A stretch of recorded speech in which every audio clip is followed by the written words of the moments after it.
So I saw The Social Dilemma recently, and honestly, I thought it was kind of corny. I really, that's just my gut reaction is that this was pretty corny and it was a whole lot of ado about nothing. Now, there was some concerning information like the increase in cutting and suicides amongst young girls. That was kind of concerning. So I don't mean to say that it was completely and utterly ridiculous, but I'll give you one example of, to me, which is a bit of, making a mountain out of a molehill. There was a study that was done, I think, that was Facebook allowed some researchers, I think, or maybe they did it themselves, and they were trying to see if they could adjust people's moods without people knowing. And apparently they were successful. And that sounds really awful, doesn't it? It sounds like, whoa, that is crazy. But then when I looked at the amount that they were actually able to make people's mood change by, it seemed to be a ridiculous number. It was like, what was this? This is ridiculous. This doesn't make any sense at all. What it reminds me of is recently a friend of mine sent me a document, right, an article that was basically saying that the Bandybox initiative, basically where you take off the little checkbox on most of these job application forms that say if the person has a criminal record or not, that actually decreases the likelihood that employers will hire minorities. And it is a big thing, it's a serious thing where you're like, oh my God, really? I mean, well, maybe we need to overturn all of this stuff and forget about it. Maybe it doesn't help at all. And then you read into the article and it says that it actually decreases the chance of employers hiring minorities by something like, let's say, 1 to 3%, which seems ridiculous. It's like, this whole article is crap. 1 to 3%, not 10%, not 50%, not 80%, 1 to 3%. Why did you waste my time creating this article about nothing? That is going to alarm people who don't read to the bottom of the page and realize that it's a waste of time.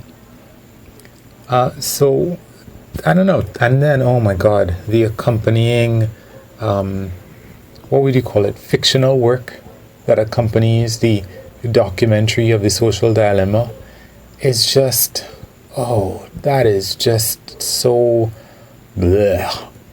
That's really what I get from it. That is really the corniest of the cornies. All right? And for me, it's really like a bunch of people who worked at these FAANG and high-tech companies are in a room where we're interviewing them one after the other, and they're like, do you think that this is bad? Yeah, I think it's bad. And they're saying that over and over and over and over and over in a bunch of different ways. Yes, I understand. And it could be that, maybe I am not getting it because I use my smartphone a lot, and here I am calling it a smartphone and not just a phone like everybody else. I just don't have any notifications on my phone. I don't care when I get any emails. I don't care when I get any WhatsApp or Facebook messages or likes or anything. So for me, I just go about my day, and if I feel like opening an app, I'll open it and I'll see if there are any messages for me.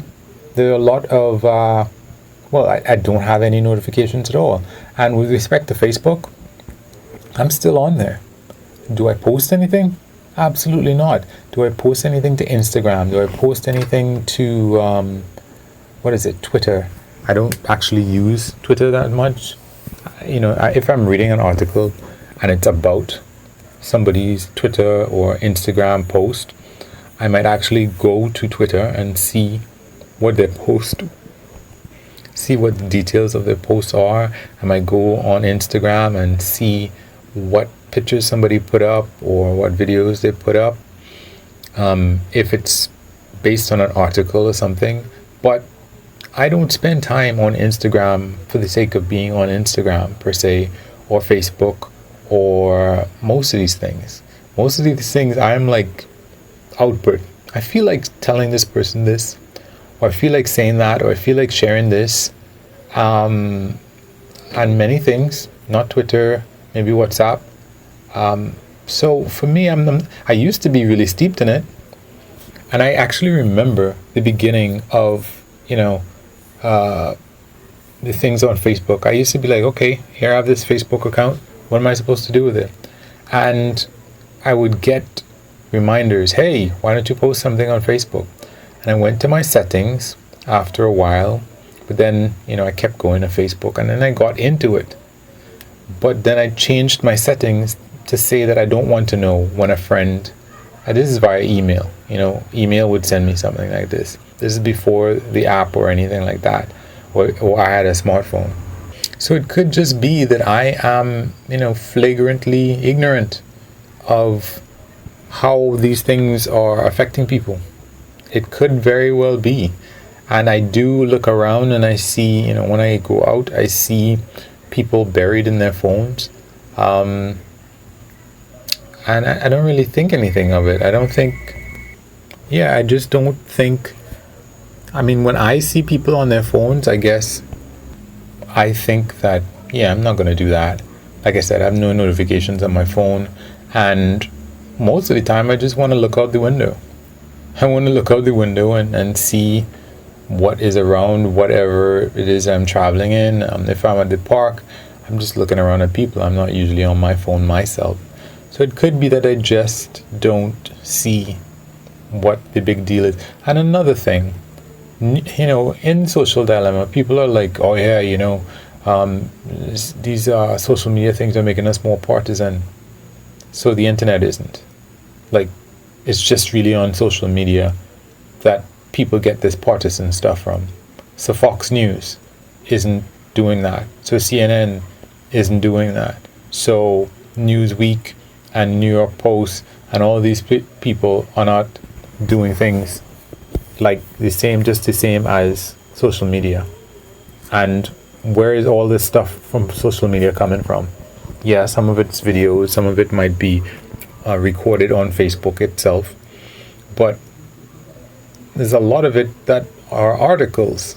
There are a lot of it that are pictures, and yes, it's being shared a lot by a lot of people, but a lot of the views and the opinions of these people are, to me, the same ideas that they've always had. It's the same things that they would have been interested in anyway. So to me, it's like, it's not exactly social media. It could be that it's the internet. But honestly, all this talk that they have on the Social Dilemma about the AIs training us to like this and like that and like the other, it's funny to me. It is kind of hilarious to me that you have a morbidly obese senator who is talking about how he's not on the internet that much, but is this stuff really scary? Dude, you look like you have diabetes, heart problems, risk of stroke, cancer, and all sorts of other problems going on with your body. All right? And that's more than likely to catch up with you long before any of these other potential issues can come up. I heard somebody talking about civil war. I don't know how you're supposed to have a civil war when you don't know if somebody's on your side when you see them. Civil war kind of really works a lot better when you can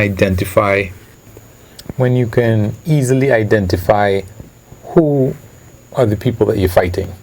Maybe there might be a digital civil war that doesn't kill anybody but just hurts a bunch of people's feelings. But, I don't see how there's going to be that kind of civil war when it's mainly a lot of people talking. It might be a lot of terrorism. Absolutely, I believe that. But I think that people are giving these artificial intelligences too much of a, they're giving them too much fear. Because as I told a friend of mine who is involved in artificial intelligence, there isn't even a artificial intelligence that we can reliably say, okay, you can go ahead and translate for me, and there's no need for any translators in the world anymore. There's nothing you can do that. If you try to do that, you're going to end up with all sorts of, still very, very screwy translations. So if this thing, can't even like speak from one language to the other. I know there's an AI that Elon Musk is involved in. It's supposed to be really impressive, GPT-3 maybe. And yeah, that one looks like it might be something scary. But at the same time, that is really good for interacting with humans or producing text or something like that. It still doesn't understand the words that it's saying, but yeah, it seems like it might be scary. But anyway, I just found the social dilemma to be much ado about nothing. If you could show me statistics and you could show me that, like that statistic about the young girls and young girls that are hurting themselves, cutting and stuff like that, that is, and then you can't even really tie that in to blaming social media altogether. It's correlated around the time that social media and smartphones came around, yeah, but there's no way to 100% put it on that. Show me the studies, show me the data. I'm not interested in your opinions or your feelings. Yeah, I worked on this and I made the like button and I made this and I made the other thing and it's my opinion. No, I'm not interested in your opinion. People used to think that margarine was good and then they realized that these trans fats are worse than butter. So I'm not interested in the opinions of even of experts. So yeah, that's how I feel about that one.